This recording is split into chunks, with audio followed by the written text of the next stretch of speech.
VK Mishra present. हमारे channel पर बने रहने के लिए हमारे चैनल को लाल बटन दबा करके सब्सक्राइब करें और साथ में बेल आइकन घंटी दबाएं। ध्यायेत नित्यं महिषं रजतगिरिनिभं चारुचन्द्रावतंसं रत्नाकल्पोज्ज्वलांगं परशुमृगवरा भीतिहस्तं प्रसन्नं पद्मासीनं समन्तात् अस्तुत्ममृगनैर्व्याघ्रकृतिं वसानं विश्वाद्यं विश्वबीजं निखिलभयहरं पंचवक्त्रं त्रिनेत्रम्। ओम नमः शिवाय। हर हर महादेव। जय श्री राधे कृष्ण। आप सभी का हमारे YouTube चैनल पे बहुत बहुत स्वागत है। यूं ही ज्ञानवर्धक जानकारियाँ प्राप्त करने के लिए हमारे इस चैनल को लाल बटन दबा करके सब्सक्राइब करें, साथ में बेल आइकन घंटी दबाएं ताकि मेरे वीडियो का नोटिफिकेशन आपके पास सबसे पहले पहुंचे। आइए आज सुनते हैं श्रावण मास महात्म्य 9वां अध्याय की कथा।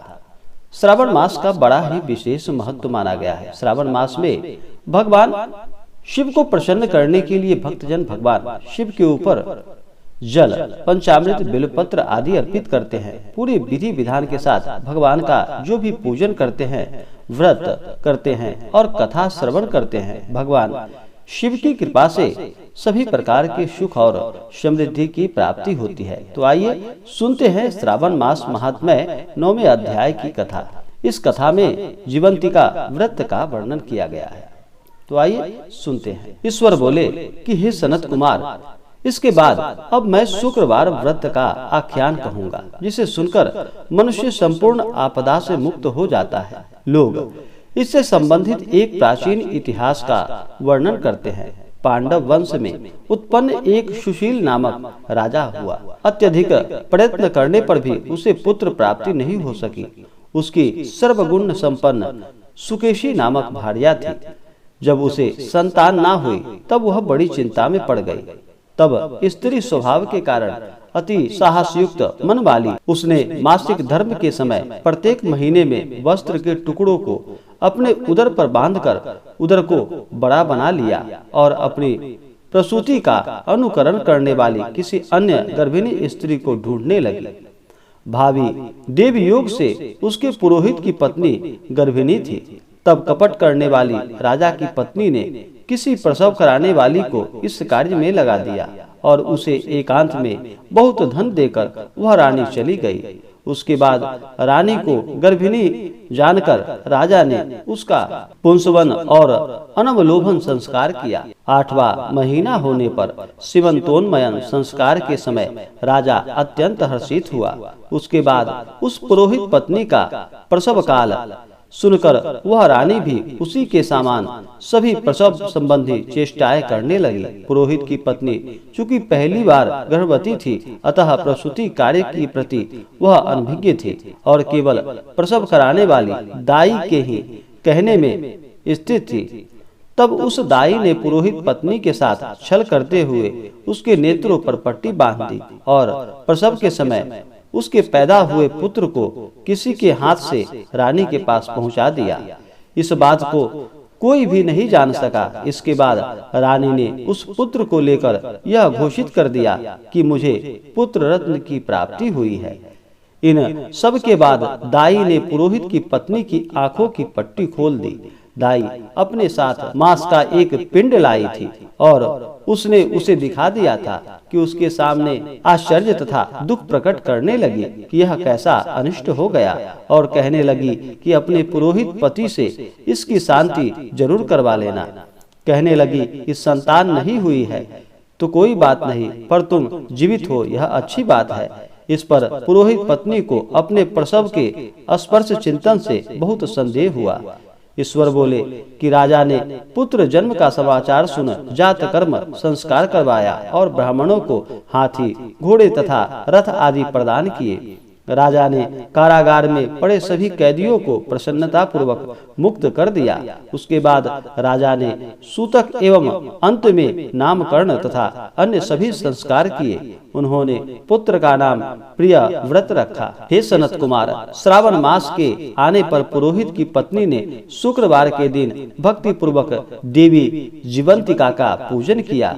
दीवार पर अनेक बालकों सहित देवी जीवंतिका की मूर्ति लिखकर पुष्प तथा माला से उनकी पूजा करके गोधूम की पीठी के बनाए गए 5 दीपक उनके सम्मुख उसने जलाए और स्वयं भी गोधूम का चूर्ण भक्षण किया और उनकी मूर्ति पर चावल फेंका और कहा कि हे जीवंतिका, हे करुणार्णवे, जहाँ भी मेरा पुत्र विद्यमान हो आप उसकी रक्षा करना।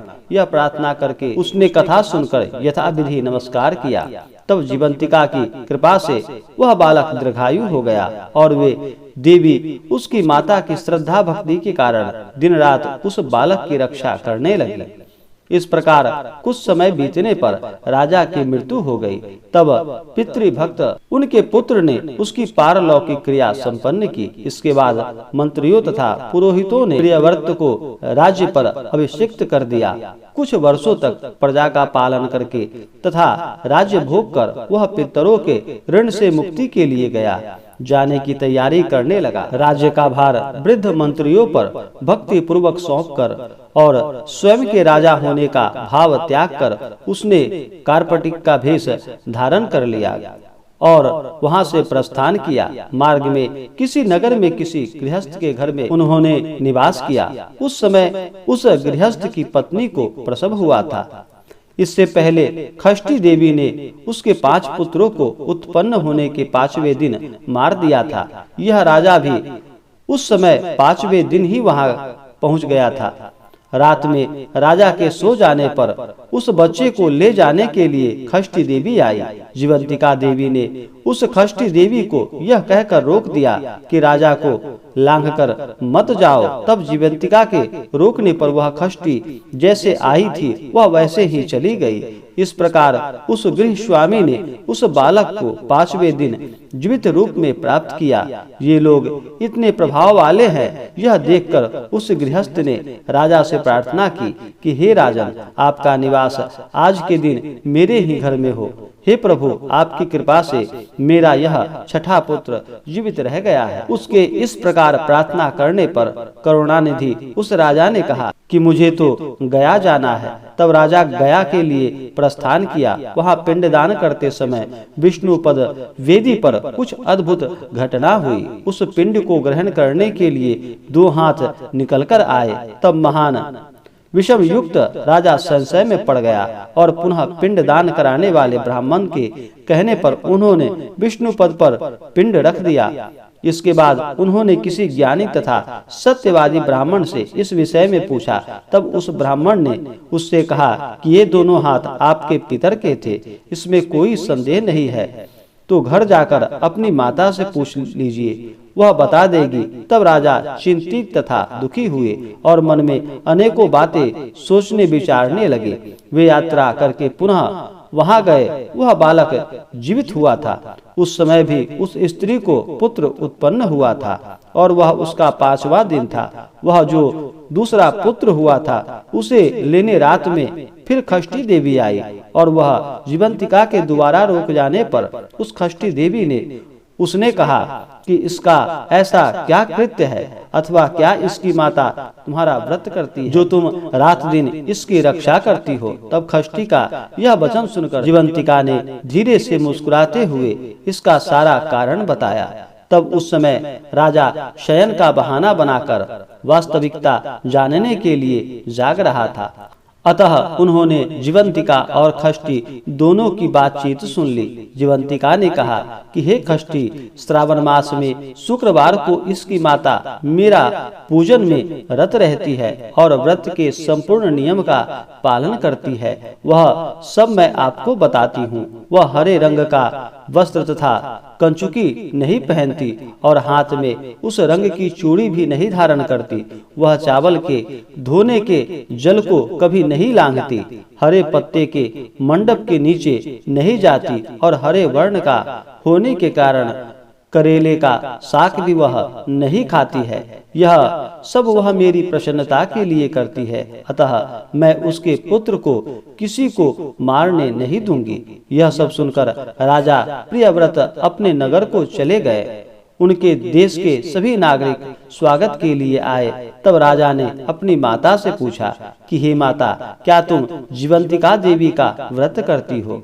इस पर उसने कहा कि मैं तो इस व्रत को जानती भी नहीं हूँ। इसके बाद राजा ने गया यात्रा का समुचित फल प्राप्त करने के लिए ब्राह्मणों तथा सुभाषिनी स्त्रियों को भोजन कराने की इच्छा से उन्हें निमंत्रित किया और व्रत की परीक्षा लेने के लिए सुवासिनों को वस्त्र, कंचुकी तथा कंगन भेजकर कहलवाया कि आप सभी को भोजन के लिए राजभवन में आना है।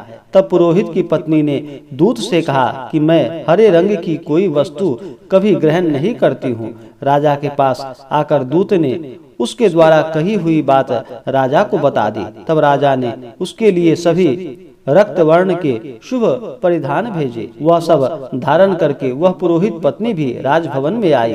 राजभवन के पूर्वी द्वार पर चावलों के धोने का जल पड़ा देखकर और वहाँ हरे रंग का मंडप देखकर वह दूसरे द्वार से गई। तब राजा ने पुरोहित की पत्नी को प्रणाम करके इस नियम का संपूर्ण कारण पूछा। इस पर उसने इसका कारण शुक्रवार का व्रत बताया। प्रिय व्रत को देखकर उसके दोनों स्तनों में बहुत दूध निकलने लगा।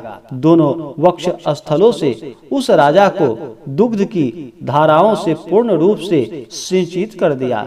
तब गया में विष्णुपदी पर निकली दोनों हाथों जीवंतिका तथा खष्टी दोनों देवियों के वार्तालाप तथा पुरोहित पत्नी के स्तनों से दूध निकलने के द्वारा राजा को विश्वास हो गया कि मैं इसी का पुत्र हूँ।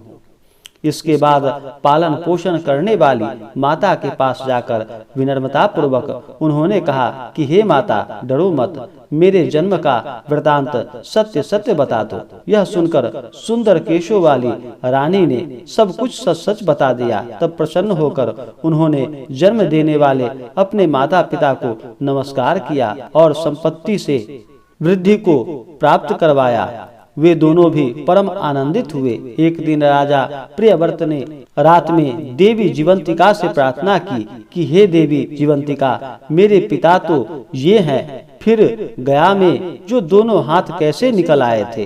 तब देवी ने स्वप्न में आकर संशय का नाश करने वाला वाक्य कहा कि हे प्रियव्रत, मैंने तुम्हें विश्वास दिलाने के लिए ही यह माया की थी, इसमें संदेह नहीं है। हे सनत कुमार, यह सब मैंने आपको बता दिया। श्रावण मास में शुक्रवार के दिन इस व्रत का अनुष्ठान करके मनुष्य सभी मनोरथों को प्राप्त कर लेता है। इस प्रकार श्री स्कंद पुराण के अंतर्गत श्री ईश्वर सनत कुमार संवाद में श्रावण मास महात्म्य में शुक्रवार जीवंतिका व्रत कथन नामक 9वां अध्याय पूर्ण हुआ। तो बोलिए प्रेम से भगवान भोलेनाथ की जय, माता पार्वती की जय। तो आशा करता हूँ कि यह जानकारी आपको अच्छा लगा हो। ऐसे ही ज्ञानवर्धक जानकारियाँ प्राप्त करने के लिए हमारे इस चैनल को लाल बटन दबा करके सब्सक्राइब करें, साथ में बेल आइकन घंटी दबाएं ताकि मेरे वीडियो का नोटिफिकेशन आपके पास सबसे पहले पहुँचे। वीडियो को लाइक और अपने मित्रों तथा दोस्तों के साथ शेयर करें। सुखी रहें और स्वस्थ रहें। जय श्री राधे कृष्ण। धन्यवाद।